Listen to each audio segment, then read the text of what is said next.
अस्सलाम वालेकुम guys, my name is Mohammad Kamal और ये हैं and myself Mohammad Arshad. Welcome to our YouTube और चैनल। गाइस जल्दी से जाके नीचे सब्सक्राइब और बेल आइकन का बटन ज़रूर दबाएं। और आज हम आए हैं कराची के PS 114 में जो केमाड़ी ज़ोन लगता है, और हम ऐसे नामज़द उम्मीदवार जो कि तरीक़े लब्बैक पाकिस्तान से ताल्लुक़ रखते हैं और ये यहाँ के PS 114 के नामज़द उम्मीदवार हैं। हम आज आए हैं इनका इंटरव्यू करने के लिए और आज हम चलते हैं इनके इंटरव्यू की तरफ। इससे पहले हम आपसे कुछ बातें डिस्कस करना चाहेंगे जो आपसे अरशद भी शेयर करेंगे। सो गाइज़, आप हमारे साथ जुड़े रहें और देखें कि आज हम जिस पर्सनैलिटी का इंटरव्यू कर रहे हैं उसके बाद उनसे उनके इलाके के मसाइल भी जानेंगे और उनसे ये भी जानेंगे कि वो उनके पास उन मसाइल का क्या हल है और आप तक वो सारी चीज़ें पहुँचाएँगे। तो आप हमारे साथ जुड़े रहें, हमारे चैनल को सब्सक्राइब करना ना भूलें। थैंक यू जी जनाब, तो मैं हाज़िर हूँ यहाँ पर PS 114 के, और हमारे साथ एक नामज़द उम्मीदवार है मोहम्मद असगर कादरी। ये हम इनसे इनके इलाके के मसाइल भी जानने की कोशिश करेंगे। जनाब, ये नामज़द उम्मीदवार है हमारे मोहम्मद असगर, और हम इनसे इनके इलाके के मसाइल भी जानेंगे और इनकी पार्टी का मंशूर भी जानेंगे। तो आपका नाम क्या है? मेरा नाम मोहम्मद असगर कादरी। अच्छा, तो आपका और आपकी पार्टी का क्या मंशूर है? हमारी पार्टी का मंशूर है कि जब दीन तख्त पे आएगा हर मुस्लिम इज़्ज़त पाएगा, और इंशाल्लाह जब हमारे लोग दीनदार लोग इस तख्त पे आएंगे तो वो आपको बताएंगे इंशाल्लाह इंसाफ कैसे लोगों को मुहैया किया जाता है, लोगों की ज़िंदगी में आसानियाँ कैसे पैदा की जाती हैं। और वैसे अल्हम्दुलिल्लाह हमारी पार्टी का ये मंशूर है कि हमारी ज़्यादा से ज़्यादा कोशिश ये है कि हम यहाँ से जितना ज़्यादा हो सके बेरोज़गारी का ख़ात्मा करें, और पानी और इस सर्वेज के जो मसाइल हैं, इसके अलावा तालीम का जो मसला है, बेसिक चीज़ ये है कि तालीम यहाँ पे बहुत ज़्यादा ख़राब है और उस मामले पे लोग बहुत ज़्यादा यहाँ पे, क्योंकि बहुत ज़्यादा कम्युनिटी जो है वो 25,000 से कम सैलरी पर काम करती है, तो 25,000 से कम सैलरी पर काम करने की वजह से लोग जो है वो ज़रा मुंतशिर हुए हैं। हमारी पार्टी का ये मंशूर है 25,000 से कम सैलरी की कम्युनिटी यहाँ पे बहुत ज़्यादा आबाद है, दो बच्चे किराए के मकान हैं, लोग बेइंतहा परेशान हैं, समाजी मामलात लोगों के बहुत ज़्यादा परेशानी में गुज़र रहे हैं, लोग अपने बच्चों को तालीम हासिल नहीं करवा सकते। यहाँ जो सरकारी स्कूल है वो इस काबिल नहीं है कि यहाँ बच्चे को लोग तालीम हासिल करवा सकें। जब बच्चे यहाँ तालीम नहीं हासिल कर पाते वो बड़े होकर अच्छे काम नहीं करते। हमारी कम्युनिटी से कोई अच्छा और बड़ा बंदा नहीं निकलता। जब अच्छा और बड़ा कोई बंदा नहीं निकलता, एक बेसिक लेवल के लोग निकलते हैं, छोटी पैमाने पर यहाँ ऑफिस जॉब कर लेते हैं छोटी मोटी, यहाँ ज़्यादा से ज़्यादा एक छोटी सी, मतलब कोई हमारे पास आज तक कर्नल नहीं पैदा हुआ, कोई जर्नल नहीं पैदा हुआ हमारी इस कम्युनिटी में। हमारी जो सबसे मेन हमारी जो फोकस है वो इन चीज़ों पे कि यहाँ से लोग तालीम हासिल करें और पाकिस्तान का नाम रोशन करें, पाकिस्तानी लोगों का नाम रोशन करें, अपने माँ बाप का नाम रोशन करें, दुनिया को ये बताएं कि हम पाकिस्तानी हैं और एज़ अ मुस्लिम हम काम करें, और पूरी दुनिया में हमारा ये पैगाम जाए और तहरीक लब्बैक इस चीज़ को लेकर जाए, और तहरीक लब्बैक की वजह से ये सारा कुछ हो। और इंशाल्लाह आप देखेंगे जब हम इक़्तिदार में आएंगे तो हमारी सबसे ज़्यादा जो तवज्जो होगी वो तालीम और बेरोज़गारी के ख़ात्मे पर होगी। अच्छा, आप क्या समझते हैं यहाँ पे जो सबसे बुनियादी मसला है, जो सबसे मेजर मसला जिसको कहते हैं कि यार ये सबसे बड़ा मसला है और सबसे पहला काम हमें ये करना चाहिए, तो ऐसे कौन से बड़े काम हैं जो आप समझते हैं कि यार पहला ये, फिर दूसरा ये, फिर तीसरा ये, जो हमारे इस एरिए का, जो आपके यूसी का जो सबसे बड़ा मसला है, आप क्या समझते हैं? वैसे हमारे यहाँ तो बहुत सारे मसाइल, बल्कि मसाइल का अंबार है। बेसिक मसला जो है, जैसे आम लोगों से बात की जाए तो वो बताते हैं कि पानी का मसला है, लेकिन मेरे नज़दीक पानी का तो एक इशू है, वो तो बहुत ज़्यादा है, मगर पानी के अलावा भी यहाँ पे बहुत ज़्यादा इश्यूज़ है। जैसे तालीम का मसला है, जो मैंने आपको पहले ही बताया। तालीम एक ऐसी चीज़ है जो आपको हर चीज़ से लड़ना सिखाती है, तो तालीम का यहाँ बहुत ज़्यादा मसला है, और सेहत का बहुत ज़्यादा मामला है। यहाँ पे कोई हॉस्पिटल, कोई भी इस तरह का मामला नहीं है कि अगर किसी को छोटा मोटा ज़ख़म भी लग जाए तो हमें यहाँ से दूर, यानी कि 3 नंबर माजर के पटनी हॉस्पिटल तक जाना पड़ता है। इस तरह का कोई हमारे पास ये नहीं कि हम उन्हें फ़र्स्ट ट्रीटमेंट दे दें। ऐसा जो ये चीज़ें हैं ये हमारे माइंड में चल रही हैं। मेरे इन लोगों से यही गुजारिश है कि दीनदार लोगों को वोट दें, दीन की समझ वालों को वोट दें, जो लोग वाकई ही आपके वोट के सही हकदार हैं उनको वोट दें, ना कि चोरों को मजबूत करें, ना ही लुटेरों को मजबूत करें, ना ही 2 नंबर लोगों को मजबूत करें कि ये कल ये आपके पर बैठ जाएं और आपसे फ़ंड खाएं। अच्छा, आपकी एक सवाल और है। अच्छा, अक्सर लोग ये कहते हैं, व्यूवर्स आपने देखा होगा कि लोग कहते हैं कि यार ये सब चोर हैं और ये सब वादे करते हैं। ज़ाहिर सी बात है, अब देख रहे हैं इलेक्शन का टाइम करीब आ रहा है, तो हर जितने भी जो उम्मीदवार हैं जो नामजद हुए हैं वो सब यही वादे कर रहे हैं और हमारी आवाम भी इस चीज़ से तंग है। वो कहते हैं हमने पिछले 32 सालों से सबके वादे सुने और कराची के अंदर जितना आप जानते हैं, जितना मेरी नॉलेज में कोई काम नहीं हुआ। तो आप क्या कहेंगे ऐसे लोगों के बारे में जो वादे करते हैं इलेक्शन से पहले और इलेक्शन जीतने के बाद वो नज़र भी नहीं आते? तो ये आवाम जानना चाहेगी कि आप इसके बारे में क्या कहते हैं और आपका इस पर क्या माइंड है? लोगों का क्या माइंड है वो तो मैं नहीं कह सकता। हमारा ये माइंड है कि हम जैसे आज आपके साथ हैं, इंशाअल्लाह अगर हमें इक़्तिदार मिला है अल्लाह के हुक्म से, हम फिर भी आपके साथ ऐसे ही खड़े रहेंगे। और इंशाअल्लाह हमें तो पकड़ना ही बहुत आसान है, क्योंकि जो मेरे चेयरमैन साहब हैं वो 5 टाइम मस्जिद में इमाम मत करवाते हैं, तो आप जब भी मस्जिद जाएँ उन्हें पकड़ सकते हैं। वो इमाम मस्जिद हैं, ये तो नहीं कि वो चेयरमैन जीतने के बाद इमाम मस्जिद। अच्छा, आप वादा करना चाहेंगे या आप समझते हैं बिना वादे के आप इतने मजबूत हैं, या आपकी पार्टी, आपका पार्टी का मंशूर या आपके लोग इतने मजबूत हैं कि आप समझते हैं बिना वादे के हम काम करवाएंगे, या फिर भी आप अपने लोगों से वादा करना चाहेंगे कि हम ये वादा करते हैं आपके एरिए में, यूसी में, PS 114 में हम काम करवाएंगे? क्या समझते हैं आप? जी, एक वादा हम करते हैं तमाम लोगों के साथ कि जो हमारा इख्तियार होगा और जो हमें मिलेगा वो इंशाअल्लाह मेरे रब्बुल इज़्ज़त ने चाहा तो वो आप सब के ऊपर लगेगा। और आप कोई भी बंदा किसी भी जगह से मुझसे सवाल कर सकता है कि आपको इतना फ़ंड मिला, वो कहाँ गया। और सिर्फ सवाल ना करे, अगर मैं झूठ बोलूँ तो मुझे सबके सामने वो खड़ा करे और मुझसे उस चीज़ का हिसाब मांगे, मुझे ना बख्शे। आपके इस पूरे एरिया के लिए कितना बजट दरकार है? आप क्या समझते हैं कि इतना बजट हमें दरकार है और हम इस बजट के अंदर जो हमारे जो बुनियादी काम हैं, जो भी फलां जो आप समझते हैं, जो आपने देखा है, ऑब्ज़र्व किया है, तो आप क्या समझते हैं उस बजट में आप पहला, दूसरा, तीसरा क्या काम करेंगे और कितना बजट दरकार है? सबसे पहला मेरा काम है, जो मैं सोचता हूँ वो सबसे पहला काम है कि इस जगह से, इस लोगों से, जो लोग यहाँ पे आबाद हैं, उनके घर से भूख यानी कि बेरोज़गारी का ख़ात्मा हो जाए। और सबसे पहला मेरा मंशूर यही है कि यहाँ से किसी भी तरीके से हम बेरोज़गारी का ख़ात्मा करें। उसके ऊपर हम अल्हम्दुलिल्लाह बहुत ज़्यादा काम कर रहे हैं। हम जो है लोगों को नौकरियां लगवा रहे हैं, प्राइवेटली नौकरियां। बहुत सारे सेटों से मेरी बातचीत हुई है, तो हम प्राइवेट नौकरियां उनको दे रहे हैं। मतलब किसी भी तरह की कोई नौकरी हमें मिलती है कि भाई फ़लाँ जगह पे, तो डायरेक्ट अल्हम्दुलिल्लाह बिल्कुल अल्लाह वास्ते फ़ी सबीलिल्लाह हम उनको नौकरियां लगवा रहे हैं प्राइवेट सेक्टर में।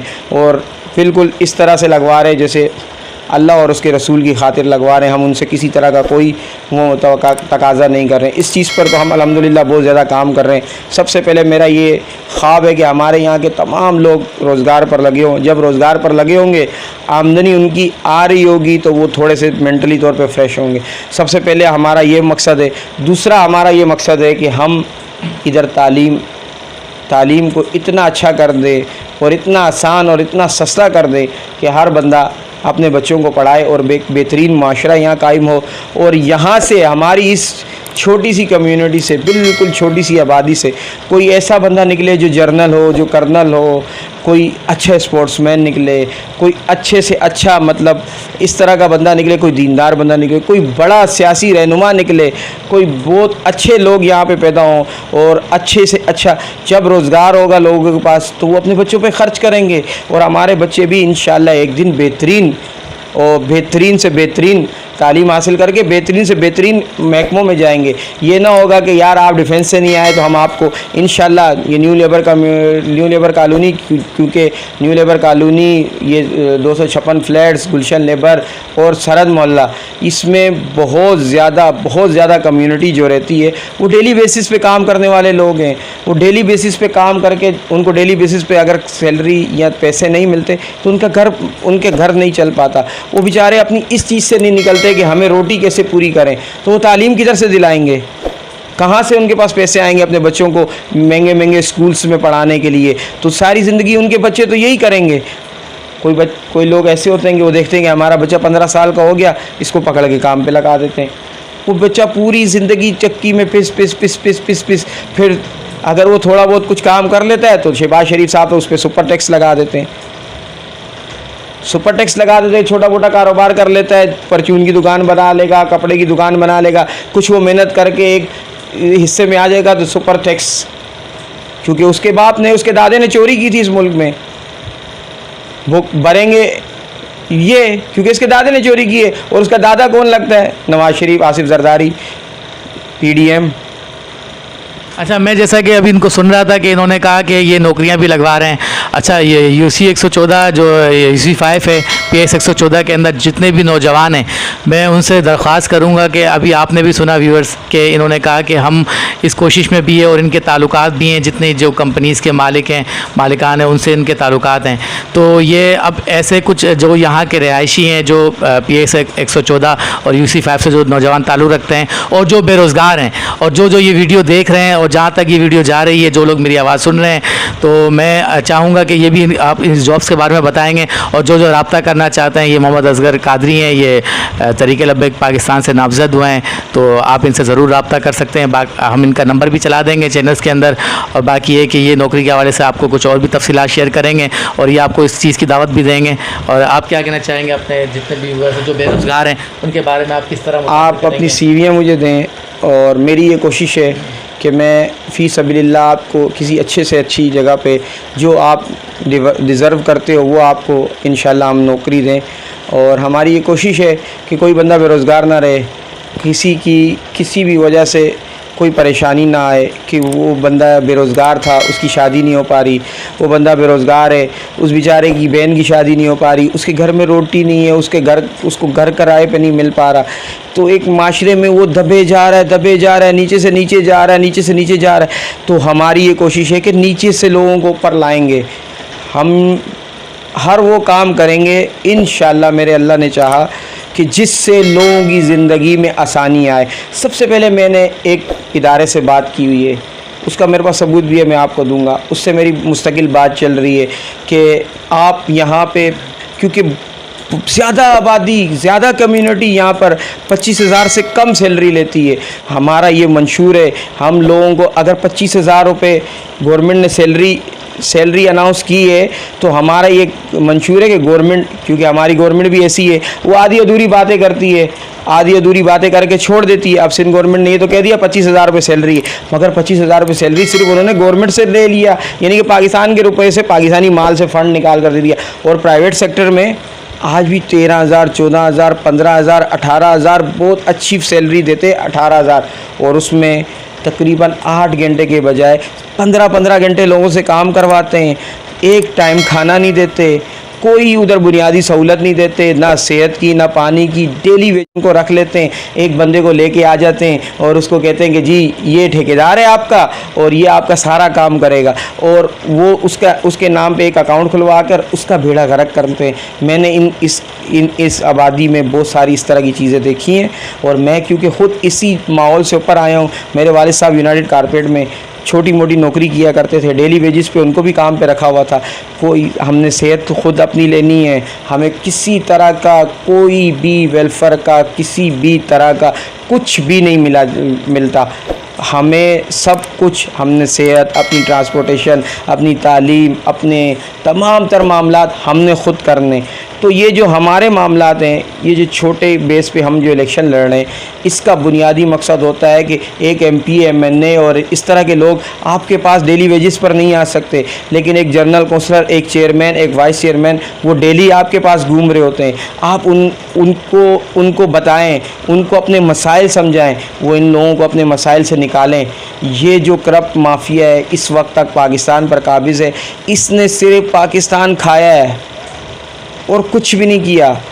तो आप समझते हैं कि आप लोगों को पक्की नौकरी है, जिससे अब आप बहुत सारे लोग जानते हैं व्यूवर्स कि हमारे यहाँ पे ठेकेदारी निज़ाम है। तो दो तरह का निज़ाम है, कुछ कंपनीज ऐसी हैं जो कंपनी अपने ज़ाहिर है उनको अपने बेस पर रखती है, और कुछ ठेकेदारी थर्ड पार्टी कॉन्ट्रैक्ट, जिससे आप जानते हैं कि थर्ड पार्टी कॉन्ट्रैक्ट पर रखते हैं। जैसा कि अभी इन्होंने जिक्र भी किया कि उनकी सैलरीज़ कम है, उनको खाना पीना नहीं दिया जाता, और 16-16 घंटे 12-12 घंटे से ज़ायद काम लिया जाता है, मेहनत मुशक्क़त दी जाती है, और उनको कुछ हज़ार, यानी कि जो स्टैंडर्ड सैलरी अभी जैसे कि शहबाज शरीफ ने की 25,000 की है, तो वो भी उनको नहीं मिल रही है। जो नौजवान ऐसे बेरोज़गार हैं जो काम नहीं कर रहे, जिनकी जॉबलेस हैं, तो वो इनसे रब्ता करें और अपनी CVs इनको सेंड कर दें काइंडली। ये भी इंशाल्लाह भरपूर कोशिश कर रहे हैं और इसी सिलसिले में आजकल काम भी कर रहे हैं। अच्छा, मेरा बस अब ये आखिरी सवाल है, फिर मैं इजाज़त चाहूँगा। ये बताएँ कि तहरीक लब्बैक पाकिस्तान का इंतखाबी निशान क्या है, और लोग अगर घरों से निकलें तो किस पर ठप्पा लगाएँ? तहरीक लब्बैक पाकिस्तान का इंतखाबी निशान बच्चे बच्चे को पता है, और अगर किसी को नहीं पता तो मैं बताता हूँ, क्रेन, कुंडे वाली क्रेन जो होती है वो तहरीक लब्बैक पाकिस्तान का इंतखाबी निशान है। और तमाम लोग अपने घरों से निकलें और तहरीक लब्बैक के दियानतदार और ईमानदार लोगों को कामयाब बनाएं। हमारा ये वादा है आपसे, क्योंकि हम पहली दफ़ा बल्दियाती इलेक्शन लड़ रहे हैं, तो इंशाअल्लाह हमारा ये वादा है आपसे कि आपके जितने मसाइल हैं और जो कुछ हमारे इख्तियार में होगा और वो सब कुछ आपका होगा। इंशाअल्लाह आपको किसी जगह भागना नहीं पड़ेगा। हम ये सेवरेज, गटर, ये रोड, ये जितने भी मसले मसाइल हैं, इंशाअल्लाह अज़ीज़ अल्लाह ताला के हुक्म से हम ये हल करके दिखाएंगे। तालीम के छोटे छोटे मामले वो हल करके दिखाएंगे। और जो हमारी कॉलोनीज़ हैं जिनके ऊपर अभी तक वेलफेयर बोर्ड बरजमा है और हमसे सालाना पैसे लेता है, और उसके बावजूद हमारे मसले कुछ भी नहीं सुनता, क्योंकि वहाँ जब भी जाओ तो 17 ग्रेड का 19 ग्रेड का ऑफिसर होगा और वो होगा भी साई सरकार से, वो हमारी सुनता ही नहीं है। और जब कोई बात करो तो बोला आपकी इतनी कम्युनिटी ने अभी तक पैसे नहीं भरे। या कहाँ से लोग पैसे भरेंगे? आपके लोगों के पास वसाइल नहीं है, आपने सिर्फ मसाइल का अंबार लगाया हुआ है। खुदारा आप लोग इन लोगों को छोड़ें, ये आपके भी पैसे अदा करेंगे, इस पाकिस्तान का कर्ज़ा भी अदा करेंगे, मगर खुदारा सिंध सरकार आपसे हाथ जोड़ के इल्तमास है कि आप इन लोगों को आज़ाद करें, और ये लोग ये तमाम काम करेंगे। और इंशाअल्लाह करप्ट माफिया ख़त्म होगा, इस्लामी माशरा कायम होएगा, क्रेन के ऊपर ठप्पा लगेगा, और हर बंदे का मेयार बुलंद होगा, और जब दीन तख्त पे आएगा हर मुस्लिम इज़्ज़त पाएगा। लेकिन सुना नाज़रीन, आपने इन्होंने अपना मंशूर भी बताया और कुछ मसले भी। चैनल को लाइक और सब्सक्राइब ज़रूर करिएगा और बेल आइकन का बटन दबाना नहीं भूलिएगा। फिलवक्त के लिए अल्लाह।